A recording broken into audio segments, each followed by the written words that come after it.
This weekend is a Father's Day. How do you think the gospel fits in with the mood and the theme of Father's Day? The gospel says, whoever comes to me and does not hate father and mother, brother and sister, and in fact the whole family and your own life, cannot be my disciple. He seems to advocate hating one's family, which is so contrary to what we could imagine and what we want, especially as we celebrate the Father's Day. So, can we be true Christians and still have all the praises for fathers and all the celebration for the family ties and so on? Family indeed is fundamental to our social existence. After all, one of the 10 commandments demands us to honor father and mother. So is Jesus actually wanting you to go against that commandment of God? But we know that he himself, Jesus himself, did not hate his family. He loved his family and was obedient to his mother and Joseph. We read about that in the same gospel, the Gospel of Luke, in the earlier chapters. And other parts of the gospel teachings, including Paul, who wrote much before the evangelists, speaks quite in detail about the importance of respecting, loving, and honoring family ties and the parents, spouses, children, and so on in a family. So, what does this gospel tell us through these strong words? It is a Semitic way of saying that you need to love Jesus Christ over and above everything else. Because the language Jesus used was limited in the way it could express and to say above all everything else, it had to say hate that and prefer this. So it was a limitation of the language, but that is the meaning.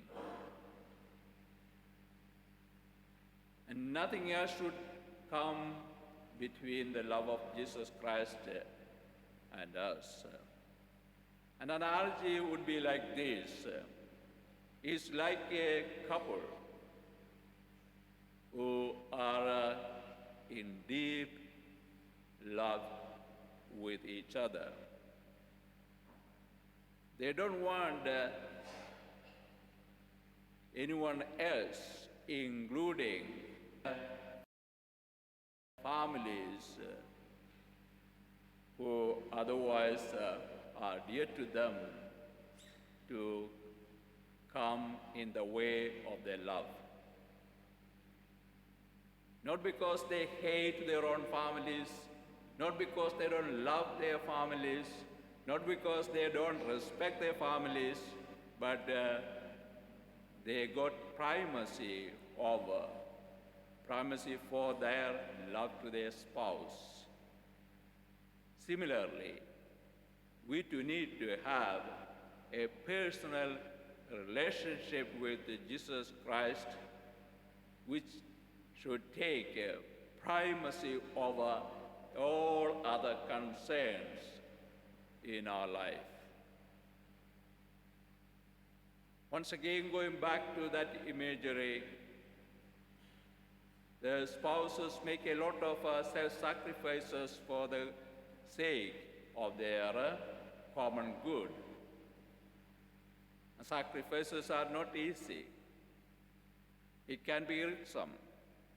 Only love can make it easy and appreciable. Similarly here too, Jesus asks us to make sacrifices for the sake of that personal bonding with Jesus Christ. Take your crosses and follow me. Make your commitment total. And without that total commitment, you can't be counted as a true disciple. We live in a world of instant gratification. Therefore, a lot of Christians fail in living true Christian life because we are so much self-centered sometimes that in everything it got to be my way or highway. That is so contrary to the demands Jesus makes to take up the cross and follow.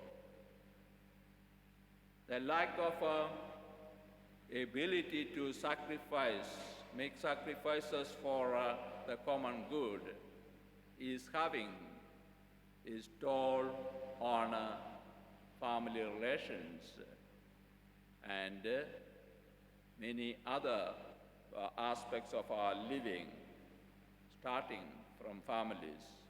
Family breakdowns, marriage breakdowns, is all causing trouble and making life less lived, less appreciated, not fully realized.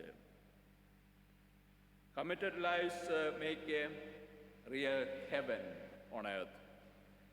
Without that, sometimes it would even be hell, if not at least not full satisfaction and joy of heaven.